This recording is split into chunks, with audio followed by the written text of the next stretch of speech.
So guys मैं जाने वाली हूँ मेहंदी लगवाने। मेरे घर पे कोई ऐसा नहीं है जिसे मेहंदी लगाने आती हो, तो इसी वजह से मुझे शॉप पे जा कर के लगवानी पड़ेगी। सो लेट्स सी, देखती हूँ कैसी लगती है और चढ़ती भी है या नहीं चढ़ती है मेहंदी। मेरे साथ थोड़ी सी प्रॉब्लम है गाइज़, मेरी मेहंदी बहुत ज़्यादा डार्क नहीं चढ़ती है, बस ऑरेंज टू हल्का सा डार्क ऑरेंज का ही शेड आता है। बहुत रेयरली मेरी मेहंदी चढ़ती है। शादी में भी उतना ज़्यादा अच्छा कलर नहीं आया था मेरे मेहंदी का। लेट्स सी इस बार क्या होता है। वैसे ये टाइप ऑफ ब्लड ग्रुप पे डिपेंड करता है मेहंदी का चढ़ना ना चढ़ना। स्टिल लोग कहते हैं कि जिनके हस्बैंड ज़्यादा मानते हैं उनकी मेहंदी ज़्यादा चढ़ती है, तो मेरी मेहंदी नहीं चढ़ती तो मैं क्या करूँ अब उसमें। सो या लेट्स सी, आगे जो भी होगा मैं आपको दिखाती हूँ। सो गाइस 31 अक्टूबर को शाम 5 बजे मैं गई थी गोलघर मेहंदी लगवाने बाय मेहंदी आर्टिस्ट, और आप देख सकते हैं कि हेना आर्टिस्ट दोनों मुझे मेहंदी लगा रहे हैं। मैंने एक सिंपल सा मेहंदी डिज़ाइन चूज़ किया था। और गाइस मेहंदी लगाने से पहले इन आर्टिस्ट ने मेरे हैंड पे एक केमिकल का यूज़ किया था ताकि मेहंदी का जो कलर है वो और ज़्यादा डार्क चढ़ पाए।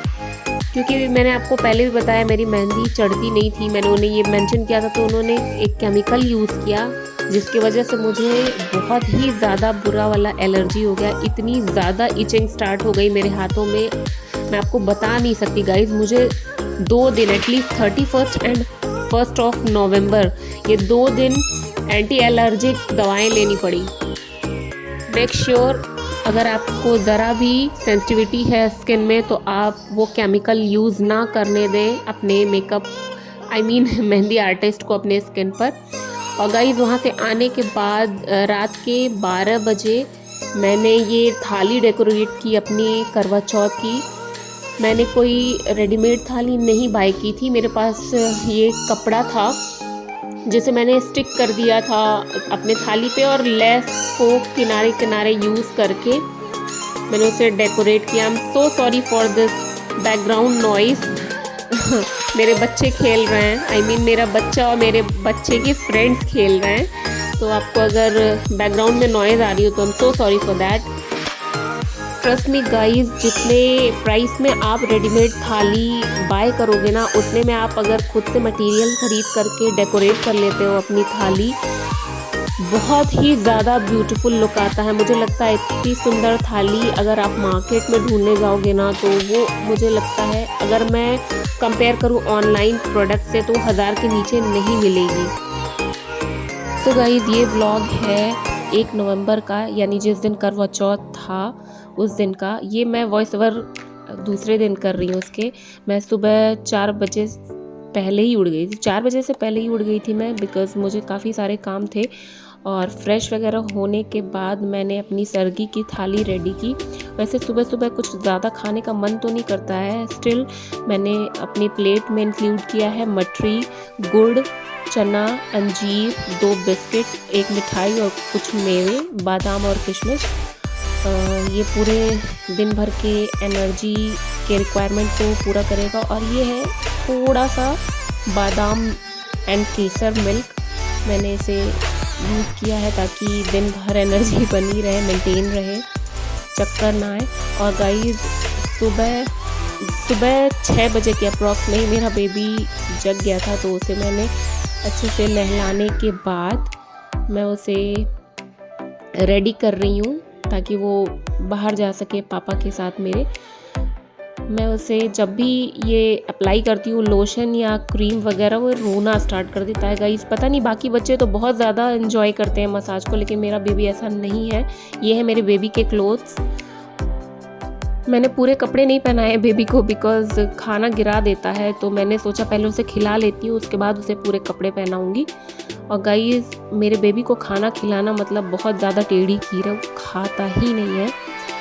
उसके बाद मैं लग गई थी करवा चौथ के प्रिपरेशन में। मुझे जहाँ पे पूजा करनी थी शाम को, मैं वहाँ का एरिया पूरा साफ़ कर रही हूँ बिकॉज़ वहाँ पे बहुत ज़्यादा धूल जम गई थी गाइस, और उसे काफ़ी टाइम से मैंने धुला नहीं था, तो मैंने उसे बहुत अच्छे से पानी डाल के धुला, आप देख सकते हैं। और इसी ड्यूरेशन में मुझे बहुत ज़्यादा प्यास लग गई क्योंकि धूप थोड़ी तेज़ हो गई थी। वहाँ से आने के बाद मैंने बेबी को दूध दिया और उसे सुलाने के बाद मैं आगे के काम में लग गई। और गाइज़ ये रही मेरी पाजेब। ये पाजेब मुझे एक्चुअली मैंने सोचा था इस करवा चौथ में मैं अपने मदर साइड का जितना भी दिया हुआ ज्वेलरी है वो पहनूंगी, तो मैं इन पाजेब के बीच में कंफ्यूज हो गई थी। मेरे पास 2 पाजेब है। ये वाला मुझे बहुत ज़्यादा खूबसूरत लगता है, बट जो मेरी ड्रेस थी ना उसके साथ दूसरा वाला पाजेब जा रहा था, तो इसे मैंने हटा दिया और उसकी जगह मैंने इस पाजेब को पहना था। क्योंकि मेरी साड़ी येलो एंड रेड में थी, तो इस पाजेब में रेड फ्लावर्स थे जो कि बहुत ज़्यादा रिजेंबलिंग थे मेरे पूरे अटायर के साथ, इसलिए मैंने इस पाजेब को पहना और ट्रस्ट में बहुत ही ज़्यादा खूबसूरत लग रहे थे ये पैरों में। मुझे ये पाजेब बहुत ज़्यादा पसंद है गाइस। और ये साथ में रही उसकी बिछिया, आप खुद देख सकते हैं कि कितना ब्यूटीफुल है ये। और ये रही मेरी साड़ी, ये मेरे डाल की साड़ी है गाइस, जिसे मैंने छुआ भी नहीं था, वो तब से पड़ी हुई थी। 2.5 साल हो गए मेरी शादी को और तब से ये साड़ी ऐसी ही रखी हुई थी। मैंने उसके ब्लाउज़ को स्टिच नहीं कराया बिकॉज ब्लाउज़ उतना ज़्यादा कढ़ाई वाला नहीं था और मैं चाहती थी पूरा भरा कढ़ाई हो मेरे ब्लाउज़ में, इसलिए मैंने ऑनलाइन ऑर्डर किया था। और ये है हार जो मैं अपने पूजा के टाइम पहनने वाली थी, ये चूड़ा है। ये सारे जितने भी ज्वेलरीज हैं ये मैं रेडी होने के लिए रखी थी एक साथ। और ये रही फाइनल लुक मेरे थाली का जो मैंने खुद से डेकोरेट किया था गाइस। और प्लीज़ अगर आप ये वीडियो यहाँ तक देख रहे हैं तो कमेंट करके ज़रूर बताइएगा कि ये थाली कैसी लग रही है देखने में, क्या मैं अच्छा डेकोरेट कर पाई हूँ, जस्टिस हुआ है काम में या नहीं। और ये रही मेरी शादी की चुनरी जो मुझे मेरे हस्बैंड ने पहनाई थी, I mean मेरे रिलेटिव्स ने मुझे पहनाई थी, इन लॉज ने, जब मेरी इंगेजमेंट थी। और ये चुनरी मुझे बहुत ज़्यादा पसंद है। और गाइज़ मैं होने जा रही हूँ रेडी, और ये रहा मेरा रेडी होने के बाद फाइनल लुक, आप देख सकते हैं। यहाँ पे मुझे थोड़ा सा मैंने हेयर स्टाइल थोड़ा टेढ़ा टाइप का बना लिया था, मुझे अच्छा नहीं लग रहा था। स्टिल अब तो जब मैं रेडी हो गई थी तो मुझे मजबूरी थी, मुझे सब चीज़ ठीक लगी, बस थोड़ा सा मैं अनसेटिस्फाइड थी अपने हेयर को लेकर के। हेयर स्टाइल अच्छी नहीं लग रही थी मुझे, मेरी फ्रेंड ने थोड़ा सा गड़बड़ कर दिया था गाइस, और उसकी गलती भी नहीं थी बिकॉज मैं नहाई थी और मेरे बाल प्रॉपरली सूख नहीं पाए थे, जिसकी वजह से बाल उलझ गए थे। तो बेचारी ने जैसे तैसे उसको मैनेज किया। और ये आया है, रिसीव हुआ है मेरा ट्राइपॉड जिसे मैं सेट कर रही थी गाइस। अब हो गया था टाइम पूजा करने का। मेरी थाली में मेरी मौसी मेरा सारा सामान सेट कर रही हैं। और कभी कभी मैं सोचती हूँ अगर मेरी मौसी ना होती तो पता नहीं क्या होता गाइस। मेरे हर सिचुएशन में मम्मी और मौसी हमेशा साथ रहते हैं, चाहे कोविड का टाइम रहा हो, चाहे पूजा का हो, सुख हो दुख हो, मेरी मौसी हमेशा मेरे साथ रही हैं। I am blessed to have my मौसी इन माई लाइफ। और ये मैं जला रही हूँ अपने करवे पर का दिया। उसके बाद मेरे हस्बैंड, ये आप देख सकते हैं, लोटे से पान के पत्ते पर जल गिराते हुए, और मैं फेरा ले रही हूँ।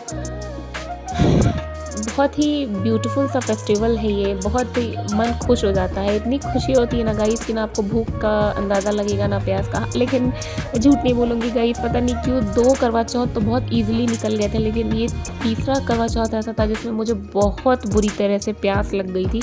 बस यही मन हो रहा था कि कब चाँद निकले और मैं पानी पी लूँ। बहुत ही ज़्यादा ख़राब वाली प्यास लग गई थी, पर फिर भी और यहाँ पे आई एम सो सॉरी फ्रेंड्स, यहाँ पे मेरी सिस्टर पीछे बैकग्राउंड में खड़ी होकर के अलग अलग एंगल से लटक के वीडियोस बना रही थी मेरी और मेरे हस्बैंड के मोमेंट्स की।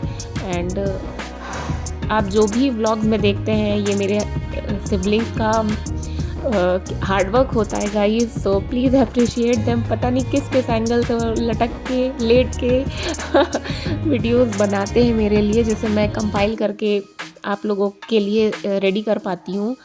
सो इस व्लॉग के थ्रू मैं उन्हें भी थैंक्स बोलती हूँ। I am so blessed to have them in my life. और ये एक सिनेमैटिक शॉट लेने के चक्कर में गड़बड़ कर दिया मेरे सबसे छोटे भाई ने, यानी मेरे मौसी के बेटे ने। बेचारा बहुत छोटा है, लेकिन अपने हिसाब से, अपने समझ से उसने काफ़ी अच्छे सीन्स रिकॉर्ड किए। और ये मैं पूजा कर रही थी चंदा मामा की यानी चंद्रमा जी की। और बहुत ही ज़्यादा अच्छा लगता है अगर आप पूरे मन से पूजा करते हो, तो मुझे लगता है इससे ज़्यादा संतुष्टि आपको शायद ही किसी और चीज़ में मिले जितनी पूजा करने में मिलती है। जो संतुष्टि और सुकून मिलता है ना गाइस, वो बहुत कम चीज़ों में मिलती है। और यहाँ पे मेरे बेबी विशेष को लिए हुए मेरे हबी दोनों की आरती उतार रही थी मैं।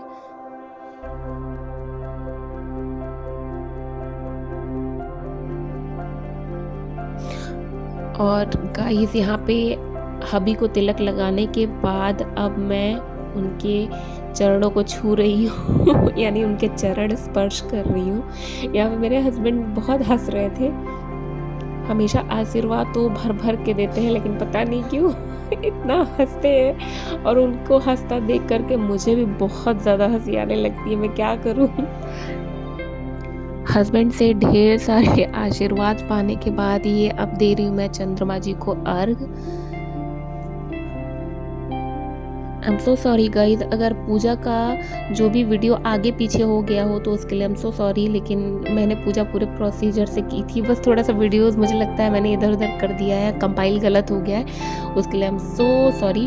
और अर्घ देने के बाद जो दिया हम अपने चलनी में रखते हैं उसको सिराया जाता है, यानी कि जैसे कि आप देख सकते होंगे, आप प्लेट में पानी रखा हुआ है भर करके, उसमें मैंने डाल दिया है। इसी को हमारे गोरखपुर साइड सिराना बोलते हैं। आपके साइड में क्या बोलते हैं मुझे नहीं आइडिया है, आई am so sorry for that. अगर आपको पता हो तो कमेंट सेक्शन में ज़रूर बताइएगा कि दिया सिराना को क्या बोलते हैं। और इसके बाद मेरे हस्बैंड ने मुझे मिठाई खिला करके मेरा व्रत तोड़ा। और गाइस, ये जो आप ग्लास देख रहे हैं ना पकड़े हुए, इस ग्लास में पानी पूरा भरा हुआ नहीं था, आधा ही पानी था। मैंने जैसे ही पानी पिया, ट्रस्ट मी, पारण करने के बाद मैं ऐसा नीचे भागी ना पानी पीने के लिए कि मैं आपको बता नहीं सकती। मैं नीचे जाते ही सबसे पहले ठंडा पानी पिया मैंने पूरा। मेरे जाने के बाद मौसी मेरी पूजा कर रही थी, बिकॉज़ मैं जब पूजा कर रही थी तो उसमें मुझे मौसी की हेल्प लग रही थी, क्योंकि इतनी ज़्यादा भारी साड़ी पहन ली थी मैंने कि मैं खुद ही मैनेज नहीं कर पा रही, तो उसमें मुझे मौसी की हेल्प लग रही थी। बेचारी मेरे पूजा करने के बाद वो पूजा कर पाई अकेले शांति से। And she is really very sweet and very helpful. So blessed, again I am saying I am so blessed to have her in my life. पूजा करने के बाद मौसी सबको आरती दे रही थी, मैंने आरती लिया और मौसी के चरण स्पर्श करके मैंने उनसे आशीर्वाद मांगा। उन्होंने मुझे नौकरी का आशीर्वाद दिया, मम्मी ने भी मुझे नौकरी का ही आशीर्वाद दिया। गाइस, पता नहीं आशीर्वाद जा कहाँ रहा है, सब तो आशीर्वाद देते पर जाता कहाँ है भगवान। और ये रहा मेरा बेबी विशेष, और इनके साथ मैं डांस कर रही थी बिकॉज़ वो बहुत ज़्यादा थोड़ा सा परेशान हो गए थे।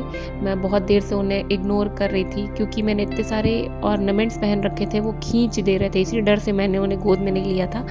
बट जब पूजा हो गई और सब कुछ अच्छे से हो गया, उसके बाद मैंने उन्हें गोद में लिया था और मैं उन्हें शांत करा रही थी। और उसके बाद आप देख सकते हैं मैंने अपने पापा के चरण स्पर्श किए। पूजा हो जाने के बाद, सब कुछ अच्छे से हो जाने के बाद, मैंने कुछ वीडियोस शूट की और कुछ पिक्स भी क्लिक कराई हैं। अगर अच्छी लगी हो तो प्लीज़ लाइक शेयर कमेंट ज़रूर कर दीजिएगा गाइस। इसके बाद मैंने खाना वाना खा करके कुछ भी शूट नहीं किया।